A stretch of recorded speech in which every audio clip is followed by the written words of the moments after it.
Mas antes, STF, novidades, né? Hoje o Supremo Tribunal Federal liberou os vídeos dos depoimentos das testemunhas de defesa no processo que investiga justamente a tentativa do golpe de Estado. A gente vinha falando aqui que as oitivas, né, os depoimentos, não foram transmitidos ao vivo, mas foram gravados e eram públicos. Heloísa Vilela, por exemplo, outros repórteres e repórteres de vários meios de comunicação acompanharam esses depoimentos. Hoje, os depoimentos foram liberados, né? As gravações foram liberadas. A gente separou aqui 2 trechos, do Aldo Rebelo e do brigadeiro Batista Júnior, ex-comandante da Aeronáutica. Vamos começar pelo embate de Aldo Rebelo com o ministro Alexandre de Moraes, que deu voz de prisão para o Aldo Rebelo naquele dia. Vamos acompanhar aqui na tela. Quando alguém diz estou frito, não significa que esteja dentro de uma frigideira. Quando alguém diz estou apertado, não significa, naturalmente, que esteja sendo submetido a algum tipo de pressão literal. Então, quando alguém diz estou à disposição, a expressão não deve ser lida literalmente. E Testemunha, Aldo, o senhor estava na reunião quando o almirante Garnier falou essa expressão? Não. Então, o senhor não tem condições de avaliar a língua portuguesa naquele momento. Atenha-se aos fatos. Doutor Demóstenes, por favor. Em primeiro lugar, a minha apreciação da língua portuguesa é minha. E eu não admito censura na minha apreciação sobre a língua portuguesa. Se o senhor não se comportar, o senhor vai ser preso por desacato. Eu estou me comportando. Então o senhor se comporte e responda a pergunta. Simplesmente. Eu estou respondendo a pergunta do advogado. Responda, então. É possível ou não o almirante Garnier determinar as tropas na rua sozinho? Essa é a pergunta. Sim ou não? Não, eu não posso responder sim ou não.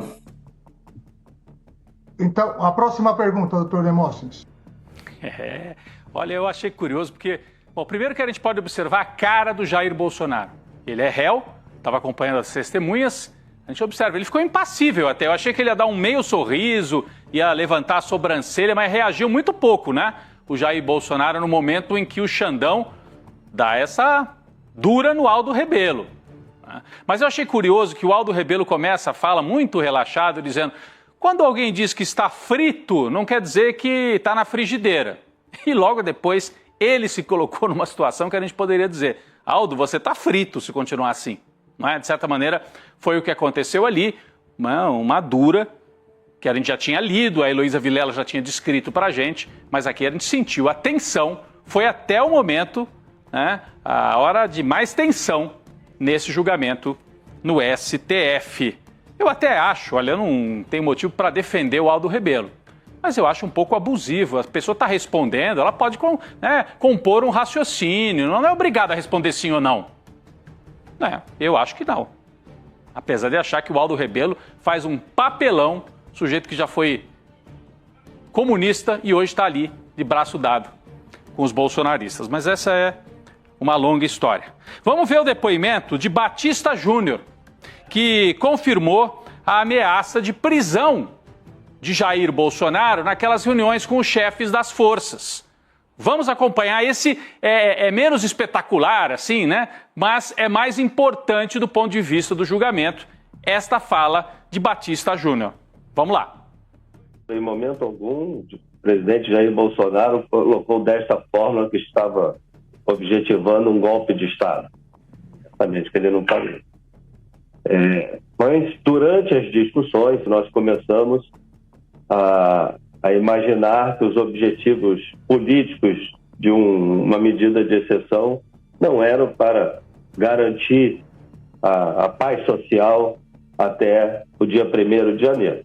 E foi dentro deste contexto que o general Freire Gomes colocou, ou seja, não foi em resposta a uma colocação que o presidente daria um golpe, mas foi no âmbito desta discussão de possíveis estados de exceção sem os pressupostos necessários para que eles sejam feitos.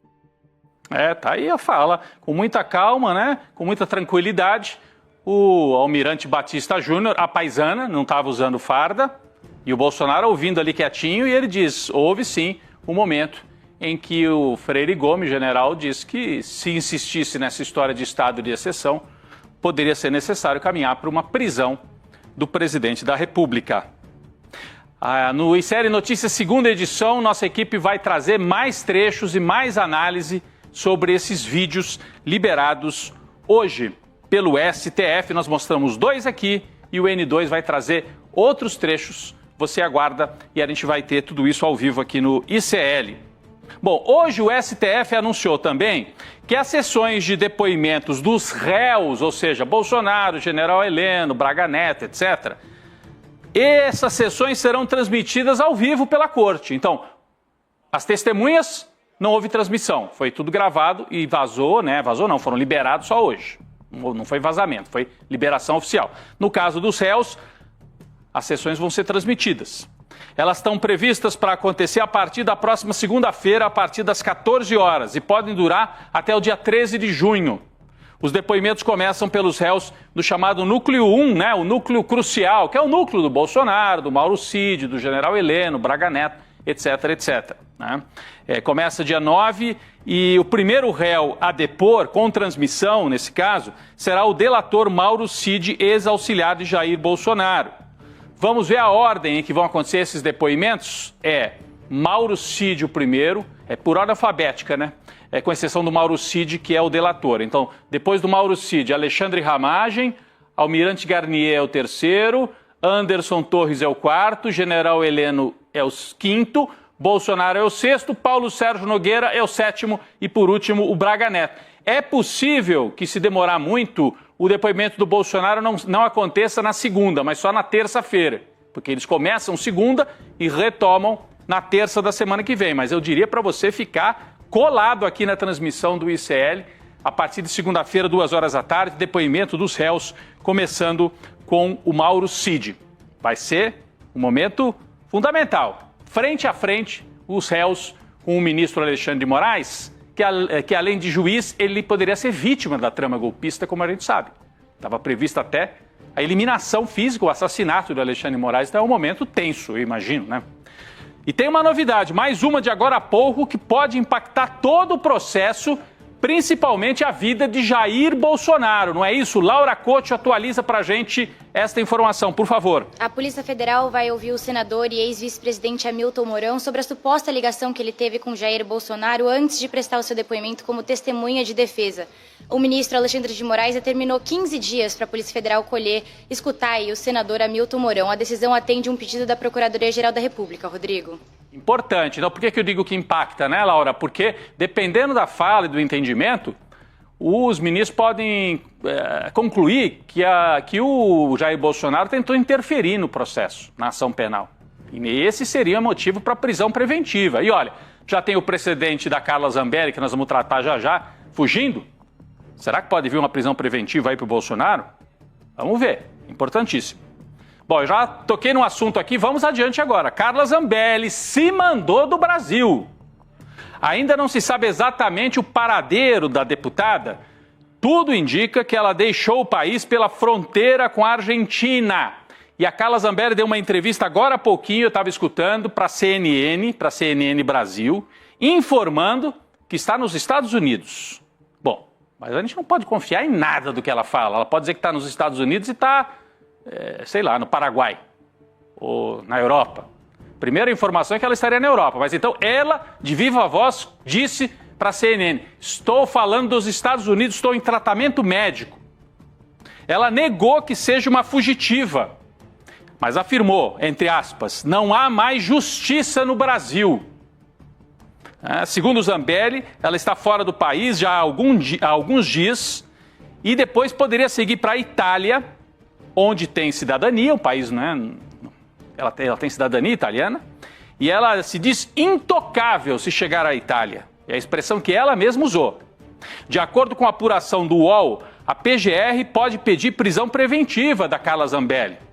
Caberá ao STF decidir sobre a prisão, que pode não ter resultado prático, né? Se ela estiver na Itália, tem cidadania italiana, difícil que é a Itália, talvez impossível, que aceite mandar a Carla Zambelli aqui para o Brasil. A fuga acontece depois dela ser condenada pelo STF a 10 anos de prisão e também a perda do mandato por invadir os sistemas do CNJ, naquele episódio que envolvia também o hacker. Zambelli negou que esteja abandonando o país definitivamente. Ela diz assim, entre aspas, gostaria de deixar evidente que não é um abandono do país, muito pelo contrário, é resistir, é continuar falando o que eu quero falar. Então ela joga na confusão propositalmente. Ela diz, eu não estou fugindo, mas não tem justiça, mas eu estou resistindo, mas eu estou fazendo tratamento médico nos Estados Unidos, já fiz outras vezes. Ela deixa no ar. Por isso que eu digo, não dá para confiar em nada do que diz a Carla Zambelli, a não ser o fato de que ela está fora do Brasil. Laura Couto tem mais informações. Laura.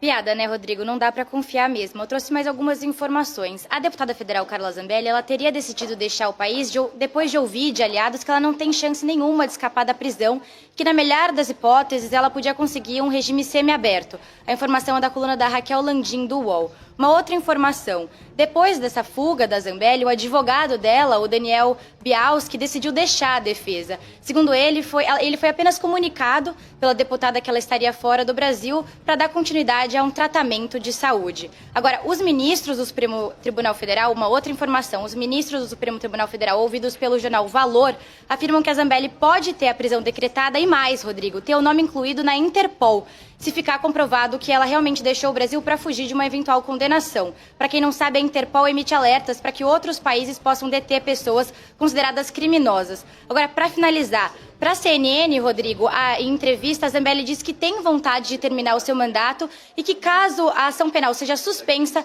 ela vai voltar para o Brasil.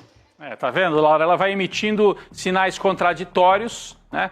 Para não permitir que se conclua exatamente qual é a estratégia dela. Vamos lembrar que a Zambelli está condenada, que a Zambelli teve o passaporte brasileiro apreendido, mas o italiano não.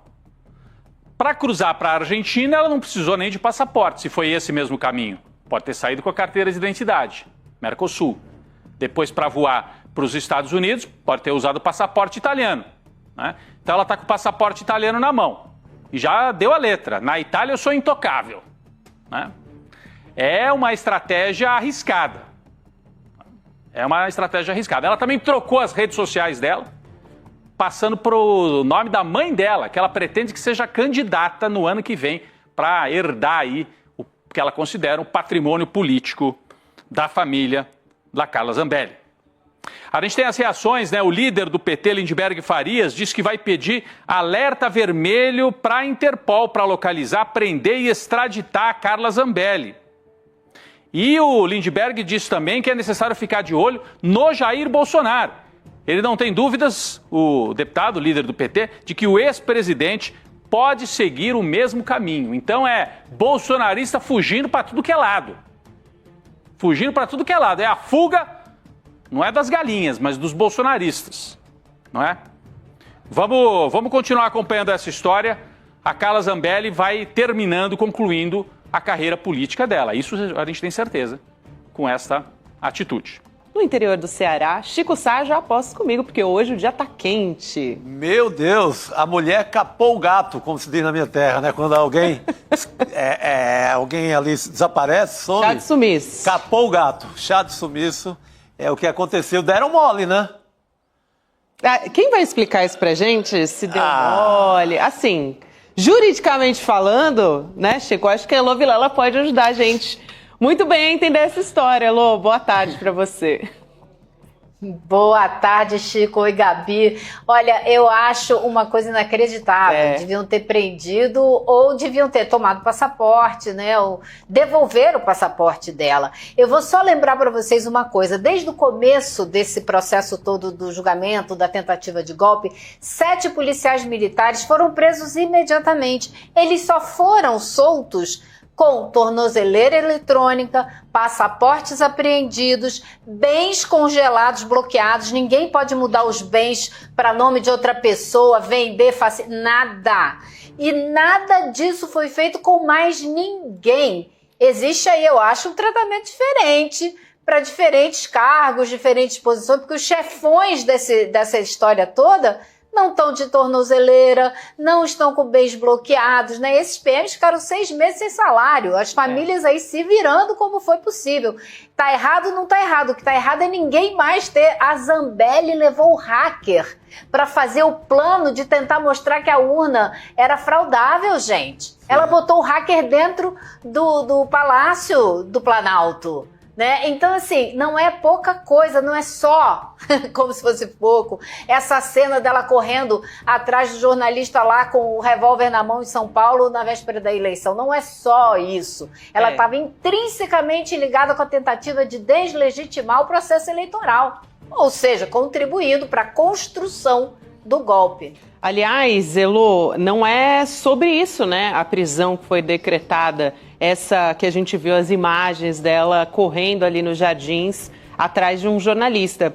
Eu quero aproveitar para trazer um pouquinho de contexto aqui para quem está chegando agora e não viu essa notícia da deputada Carla Zambelli. Então, ela fugiu do Brasil, em resumo, mas a gente pode aqui trazer um pouco mais de detalhes sobre essa história, né? Porque ela é condenada a 10 anos de prisão pelo Supremo Tribunal Federal. Aliás, essa decisão é bastante recente, em regime fechado, essa condenação. E ela confirmou, foi lá na Revista Oeste, esse veículo da extrema-direita, para dizer que, olha, deixei o país sim. E aí, a gente não sabe para qual destino, não foi informado ainda oficialmente, mas a Zambelli disse que ela vai ficar na Europa, porque, segundo ela tem cidadania europeia. Então, é lá que ela vai ficar, né, Chico? E ela também justificou a fuga como uma decisão para começar um tratamento médico. Impressionante, né? Como esses personagens da extrema-direita, eles começam a ter cuidados, né? Precisar de cuidados médicos quando alguma decisão da justiça lhe bate na porta. Mas ela disse que ela vai pedir licença do cargo de deputada federal, assim como a gente viu o Eduardo Bolsonaro fazer agora há pouco, né? Ele que está nos Estados Unidos. Então, mês passado isso aconteceu, essa condenação pela primeira turma do Supremo Tribunal Federal, essa de 10 anos em regime fechado, por falsidade ideológica e por invadir o sistema do Conselho Nacional de Justiça. Não tem nada a ver, então, com essa imagem, ainda esse é outro caso que está aí correndo dela, que ela está com a arma em punho, correndo atrás de um jornalista. Então, esse é outro caso e o relator é o ministro Alexandre de Moraes. E ela está se dizendo, claro, vítima de perseguição política, né? Aliás, mais especificamente nesse caso, perseguição do judiciário. Vou trazer uma frase aqui da Carla Zambelli para a gente voltar a conversar. Ela diz o seguinte, então, abre aspas para Carla Zambelli. Eles me ceifaram, mas quando acham que morri, é quando renasço das cinzas, como a fênix. Quando julgam que a minha árvore da vida secou, é quando ela mais dará frutos. 9 ministros do STF imaginaram que, ao não ser mais parlamentar, eu seria finalmente combatida e silenciada. Impressionante. Coitada da Fênix, né? Coitada da Fênix, ser comparada a essa mulher, né? E o certo é que ela tinha, além do passaporte, ela tem um passaporte diplomático, que facilita, nem precisa de visto para entrar na maioria dos países, e o passaporte italiano. Então, até por ter todo esse aparato, era alguém que precisava ali ter uma tornozeleira, não é? alguma proteção, porque estava condenada, só faltava o trâmite burocrático para a ordem de prisão ser expedida e deixar ela folgar desse jeito. Estava na cara. Quando ela diz, Elô, que eu não tenho suporte para segurar a onda de 10 anos de cadeia ou para aguentar as cadeias brasileiras. Agora ninguém tem saúde, né, Chico? Ali foi a senha, né? Ali foi a senha que ia preparar. O marido dela é secretário de Segurança Pública, o coronel Aguinaldo, em Caucaia, no Ceará. Fugiu com ela, pelo que se tem notícia até agora. Não sei se ele vai abandonar o cargo de secretário de Segurança Pública desse município, que é um dos maiores municípios do Ceará. Tem um PIB altíssimo. É uma cidade muito importante, estaria acompanhando ela nessa fuga, né? E agora é esperar ali um milagre de Interpol, junto com o milagre de um tratado, de um acordo do Brasil com algum desses países, mas é muito difícil, porque na Itália ela não sai, a Espanha também não tem esse tratado direto com o Brasil que possa extraditá-la. É muito difícil, acho que adeus Adeus, pistoleira. Olha, Chico, eu não sei, né? Acho que talvez não seja assim tão simples, né? Porque você veja que o Pisolato, ele tinha cidadania italiana e ele foi extraditado para o Brasil ainda assim. Claro que a gente sabe que tem um governo de extrema-direita na Itália que talvez não se dispõe a fazer isso agora, nesse momento, mas isso pode acontecer mais adiante. E outra coisa que eu acho incrível, Gabi, nessa frase dela que você colocou na tela, é que assim, a pretensão dela de achar que o STF, os ministros do STF estavam preocupados, né, em destruí-la, como se ela fosse assim tão importante. Eu acho que isso, no fundo, é muita pretensão. Agora, hoje houve toda uma movimentação para que se faça o pedido de prisão preventiva dela. E todo mundo ficou comentando, pô, mas agora tá muito tarde. Não é isso. Eu conversei com uma advogada que me disse o seguinte: é preciso haver o pedido de prisão preventiva para você poder acionar a Interpol. Então, é por isso que precisa fazer o pedido agora, já que ainda não foi feito. E hoje a gente tem na Secretaria-Geral da Interpol um brasileiro, um delegado da Polícia Federal brasileiro, o Valdeci Urquiza, que foi eleito em novembro do ano passado. Então a gente tem uma pessoa que conhece muito bem o que está acontecendo aqui na chefia da Interpol. Quem sabe isso ajuda, né? Muito bom. Por isso que é bom tê-lo, né? Já deu ali, além de uma pequena esperança, deu a informação correta. Aliás, a gente não tem um paradeiro exato dela, mas só para trazer aqui a fala dela na CNN, porque ela deu entrevista para a CNN Brasil também. Ela diz que está nos Estados Unidos e quer ir para a Itália, porque ela tem um passaporte europeu. Mas não tem como saber o paradeiro exato, né? Essa é não tem. E nem tem, principalmente, como confiar.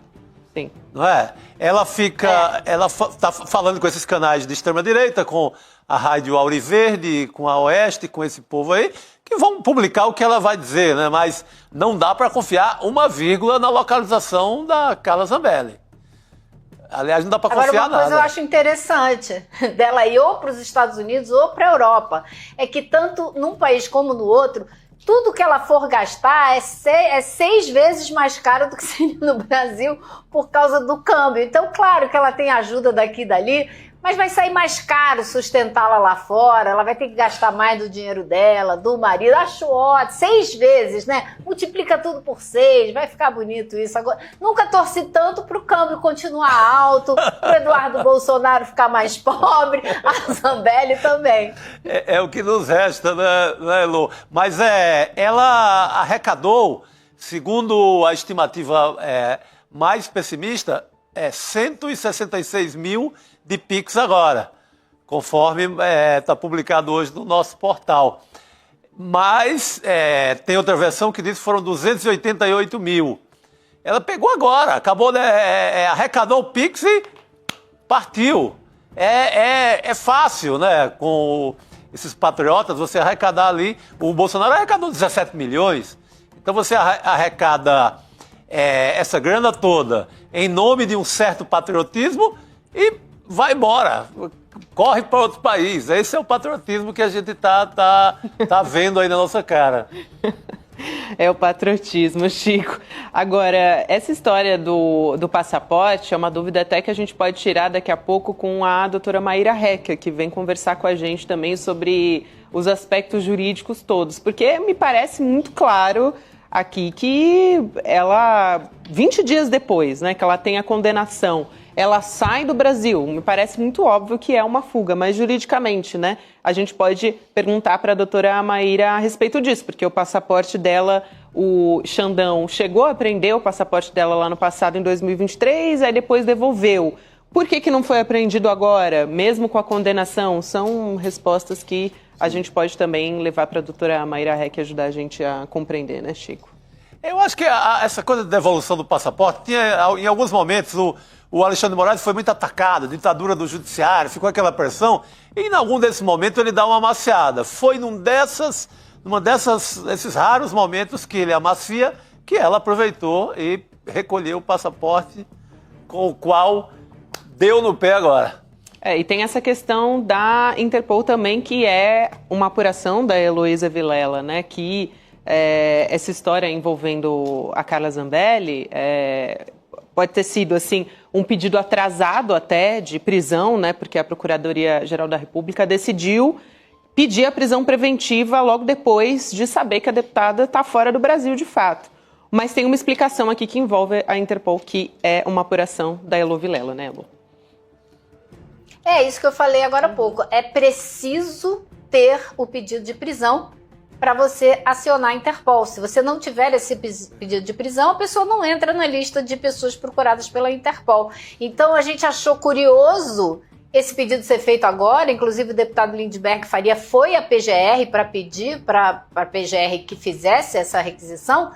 Aí a gente ficou assim, mas agora que ela já fugiu, sim, agora, para a Interpol poder entrar nesse circuito e ela entrar na lista de pessoas procuradas pela Interpol, porque assim a Interpol pode agir, pode prendê-la e tentar enviá-la de volta para o Brasil, né? Então é por isso que está acontecendo só agora. É isso aí. Então tem essa história da Interpol, mais a junção da história do passaporte que tinha sido apreendido no passado. Bom, muito bem, a gente vai ter muito o que falar ainda da Carla Zambelli aqui, né, Lu? Mas eu quero falar com você sobre os depoimentos. Eu não estou me aguentando aqui. Os vídeos. Os vídeos agora dos depoimentos. A gente ouviu a Elo Vilela contando aqui todos os detalhes do que ela viu ali junto com a imprensa durante esses depoimentos para a primeira turma do Supremo Tribunal Federal, de todos os envolvidos na trama do golpe, ouvidos em condição de testemunha, né? Do julgamento, mas antes a Elo Vilela comenta a decisão do Alexandre de Moraes, né, que determinou até que o Hamilton Mourão preste depoimento à Polícia Federal sobre aquele telefonema entre o Bolsonaro e ele. A gente comentou aqui que o Bolsonaro ligou para o Hamilton Mourão um pouquinho antes dele entrar ali para conversar com os ministros do Supremo, e isso essa decisão atende um pedido da Procuradoria-Geral da República, né, Lu, que apontou esses indícios do Mourão, que ele pode ter sido influenciado pelo Jair Bolsonaro. Afinal, ali na iminência de prestar o depoimento sobre a trama do golpe, o Bolsonaro, o que ele tinha que ligar para o Mourão, né? É proibido, já nada que ligar para o Mourão. Isso daí é um absurdo, isso pode ser tentativa de atrapalhar o processo, né? Interferir no processo. Outra coisa, gente, que é muito interessante é o seguinte, eu acompanhei todos os depoimentos, mas agora que os vídeos saíram, a gente vê coisas que não mostraram pra gente lá, porque a maneira como eles decidiram o que fica na tela, o que não fica, para quem está depondo e para o STF, não era o que eu necessariamente estava vendo na tela. Por exemplo, com os vídeos liberados agora, ficou claro que o Bolsonaro está acompanhando tudo. Ele está presente o tempo todo. Ontem, no final do depoimento da última testemunha, de repente piscou na tela cheia uma imagem do Bolsonaro. Ele estava lá com aquele fundo ridículo de São Francisco que ele usa, e que a gente vai ver em outros vídeos, e apareceu ele de repente. Foi bizarro, porque ninguém sabia que ele estava acompanhando. Então, de repente, apareceu na tela, todo mundo ficou, que isso? Bolsonaro tá aí. Gate e no tá fundo lá, e tudo, olha lá. De São Francisco, que ele aparentemente essa Golden Gate é para lembrar um filme famoso do Hitchcock, que é Um Corpo que Cai. Então, é esse corpo que vai cair na prisão, é o Hitchcock, efeito Hitchcock. Ou também pela Golden Gate, né? A gente vê aquele presídio Alcatraz, que tem ali. Sim. Alcatraz. O Alcatraz também. Boa, Elo, melhor do que a minha ideia. Que fica na ilha ali, maravilhoso. Eu achei que a Elo ainda ia concluir a fala dela, mas é excelente. Quando eu vi esse fundo do Bolsonaro com a Golden Gate, eu achei completamente aleatório, mas não. Saibam ler as referências culturais que vocês estão trazendo aí. É maravilhoso. Se não tem, a gente inventa, né, Chico? Exatamente. Você foi direto no filme Papillon, que tem uma fuga clássica daí. Uma fuga cinematográfica. Mas fuga não chega, que por hoje já chega de fuga, né, gente? Que ninguém mais possa fugir. Tranquem os aeroportos e as saídas. Aliás, Elo, essa fuga é mais uma vez a Carla Zambelli atrapalhando o Bolsonaro.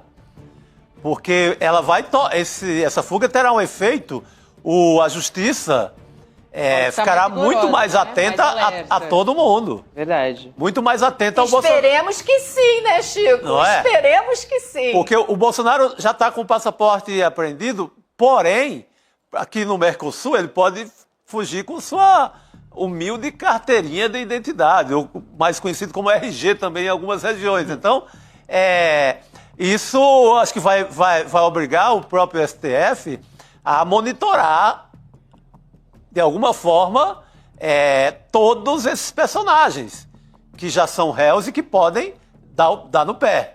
Por isso eu tô tão ansiosa também pelo depoimento da Hamilton Mourão sobre essa ligação, né? Porque dependendo do teor ali, pode ter até uma, como você chama, uma tornozeleira eletrônica na história, né, Chico? Ah, sim. Porque eu acho que a PGR, STF, não vai querer ficar marcado com mais uma fuga. Que foi eu já vi muitos vacilos assim na fuga, para voltar ao capítulo das fugas espetaculares no Brasil, na fuga do PC Farias, por exemplo. A PF e a Justiça come bola. Ele vai embora. Agora a Carla Zambelli também, de alguma forma, comeram bola. Foi embora. Se vai mais um, começa a ficar complicado. Então, quem ficou terá seus passos, eu acredito, muito mais vigiados a partir de agora. É isso, e é grave. Oremos. Oremos. O alerta está sendo feito, né, gente? Não dá para dizer que a gente não tá na cara, né? Sim. Assim, tem tudo para ficar alerta aí. Mas vamos para as imagens? Quero muito trazer por favor, primeiro... nossa. Atrapalhando os vídeos, desculpem. Não, imagina, vamos para os vídeos. Vamos falar do Batista Júnior primeiro, falando sobre aquele episódio de deu voz de prisão, não deu voz de prisão do Freire Gomes contra o Jair Bolsonaro, quando eles estavam falando ali, né, se o plano do golpe fosse levado adiante, supostamente o Freire Gomes daria a voz de prisão ao Bolsonaro. Vamos ver o que o Batista Júnior disse a respeito disso. É o primeiro vídeo que a gente vai mostrar aqui no ICL Notícias desses depoimentos. Vamos lá. Em momento algum, o presidente Jair Bolsonaro colocou desta forma que estava objetivando um golpe de Estado. Certamente que ele não falou. Mas, durante as discussões, nós começamos a imaginar que os objetivos políticos de uma medida de exceção não eram para garantir a paz social até o dia 1º de janeiro.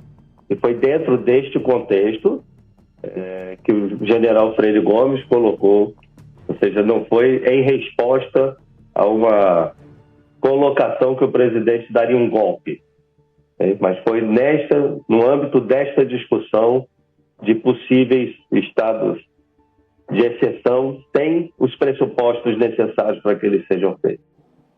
Vou trazer um contraponto aqui do depoimento do Freire Gomes, logo na sequência. Mas fiquem atentos ao Bolsonaro ali, Gabi, né? Deixa eu só apontar uma coisa. Você veja que o Batista Júnior está dando um nó em pingo d'água. Ele está dizendo que não foi no contexto de um golpe de Estado, mas que também as medidas não eram para tranquilizar o país até o dia 1º de janeiro. Eram para quê, então? Se não era para golpe de Estado? Faça-me o favor. Agora, a gente não sabe se o Bolsonaro e o Batista Júnior estão vendo essa imagem que a gente botou na tela ou a imagem que eu estava vendo, que não tinha Bolsonaro. Se era essa imagem, isso intimida, isso muda, né? Tudo. Tá ali Nossa, muda inteiramente. E você vê que ele tá ali anotando. Bolsonaro não tá só olhando, ele tá anotando as coisas. Sim. Excelente. Boa observação. Porque você tá no vídeo ali coladinho e o outro anotando tudo e sabe que essa gente é perigosa, né? Você vai pensar duas vezes no tom que você vai falar aí do Jair Bolsonaro, se você vê a reação dele na tela, lógico. Agora, o Freire Gomes, ele negou ter dado voz de prisão ao Bolsonaro. E aí a gente tem a fala dele aqui, a gente recortou esse trecho também. Vamos assistir. A mídia até reportou aí que eu teria dado voz de prisão ao presidente. Não aconteceu isso de forma alguma. Acho que houve uma má interpretação, até quando nós conversamos em paralelo aí, os comandantes, o que eu alertei ao presidente, sim. E se ele saísse dos aspectos jurídicos, né, além dele não poder contar com o nosso apoio, ele poderia ser enquadrado juridicamente. Ele concordou, não falou absolutamente nada, e a partir daí esse assunto foi mantido dessa forma. Então, eu gostaria de esclarecer esse aspecto. Aí só a correção, né? Que não foi a mídia, foi o Batista Júnior, né? Sim, foi o ex-comandante da Aeronáutica que disse que Agora, o Freire gente, Gomes tinha dado voz de prisão. Essa imagem eu também não vi. Eu não vi Bolsonaro assistindo o depoimento de Freire Gomes. Repito, eu não sei se era isso que o Freire Gomes estava vendo. Agora, ele fala que alertou o Bolsonaro que ele poderia ser enquadrado juridicamente. O que ele está dizendo com isso? Poderia ele ser preso e processado. Claro. Exatamente. E por que ele ia ser preso, processado e preso? Se ele estava só tentando acalmar os ânimos do país. É uma maneira torta de dizer que ele estava propondo algo ilegal, né? A mesma coisa. Não tem como tergiversar sobre isso, né, Chico? Não. Não tem como. Agora, vale lembrar também, né, que a gente tem as imagens, né, a respeito disso. A gente tem, trouxe aqui o Freire Gomes, a gente trouxe também o Batista Júnior, mas a gente tem outros depoimentos que vieram depois que também são importantes, né? Sobre... E outra coisa, Gabi. Diga, Elô, diga. A gente tem outros... Desculpa, hoje eu tô Imagina, muito acelerada. não, de jeito nenhum. Por favor. De camarote os depoimentos. Então, sua análise é importantíssima aqui. Mas esse depoimento do Freire Gomes e do Batista Júnior, esse trecho que a gente viu agora, foi no começo dos depoimentos deles. Porque vai chegando mais... Não sei se a gente vai mostrar outras coisas, Vamos. Mas vai chegando mais pra frente... E a coisa vai ficando mais clara. Então vou parar por aqui, porque aí a gente vê. Não, é bom você falar isso, porque é justamente isso. Na sequência, a gente ouviu, aliás, outros depoimentos. A gente ouviu não, né? Quem ouviu foi você, né, Lô? A gente contou aqui no ICL Notícias. Um dos principais depoimentos acabou sendo de um ex-diretor de inteligência da Polícia Rodoviária Federal, o Adiel Alcântara, por exemplo. A gente falou sobre ele aqui. Agora a gente tem as imagens quando ele confirma a ordem para abordar os ônibus que iam para o Nordeste no dia do segundo turno de 2022.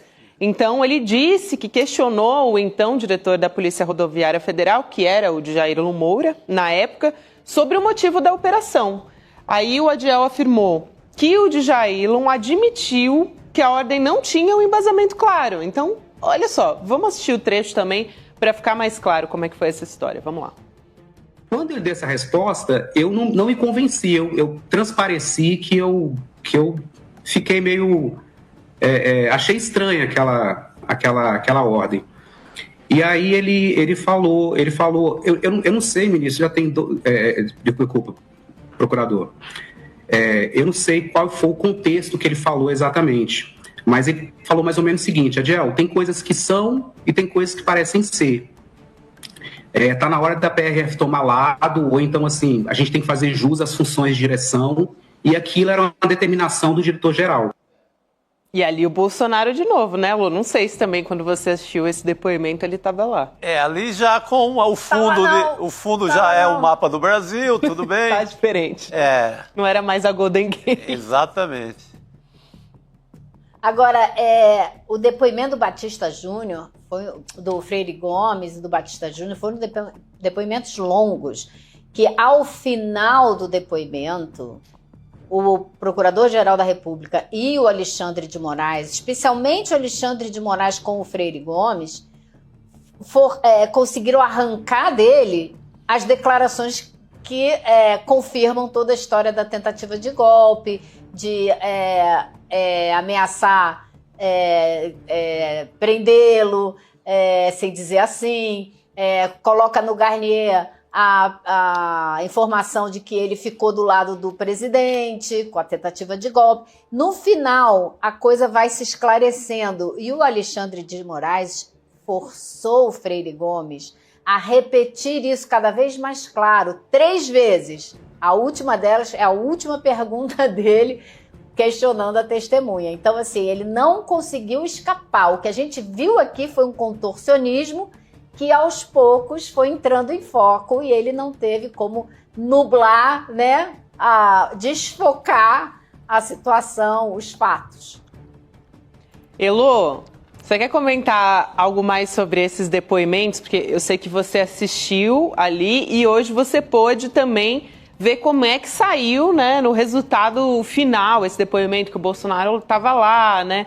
Na maioria deles, pelo menos, a gente viu aqui já alguns trechos que estão sendo divulgados na imprensa, porque, gente, assim, é muito vídeo, são muitas horas, e aí as redações estão todas assistindo e tal, selecionando os trechos mais impactantes. Eu não sei se você quer comentar algo mais sobre isso, pode ficar à vontade. Na sequência, eu quero trazer aqui uma fala do presidente Lula e a gente trazer outras questões relacionadas a Brasília, mas quero deixar você dar esse fecho também, porque você também assistiu os depoimentos e agora está vendo os vídeos, né? Eu acho, Gabi, que agora a gente vai ter a chance de montar essa história direitinho e a gente está podendo mostrar para as pessoas exatamente como aconteceu. Minha única dúvida, e que eu vou tentar descobrir isso amanhã com o STF, é o que as pessoas que estavam depondo e o que os advogados estavam vendo. Isso que a gente está mostrando agora ou que a gente viu quando estava sentado lá na sala da primeira turma.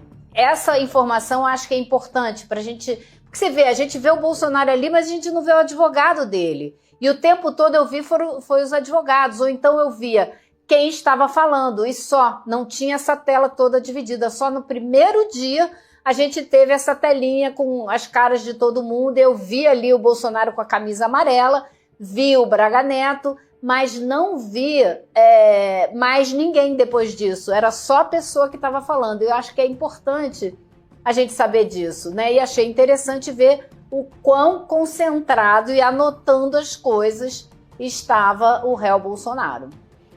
Muito bom, vamos montando esse quebra-cabeça. Mas é uma imagem que é para passar, isso é um clássico, né? O réu vai nessas audiências. Antes ela tinha que ir presencial, mas para intimidar a testemunha. Ali aquela presença, fica anotando, é uma forma de intimidar a testemunha. Será que ela vai ter coragem de dizer na minha frente? Eu acho que pode ter mais coisa nisso aí, porque esse pessoal só pensa em mídia social. Então ele já podia estar pensando em cortes que ele vai usar nas mídias sociais para dizer que o ministro não respeita a testemunha, para isolar as partes, entendeu? Para descontextualizar e dizer que ele é um ditador, entendeu? Eu acho que pode ter isso também. Tem sempre esse objetivo também. Não duvido. Rede. Aliás, não duvido não, eu aposto com você, viu, Elu?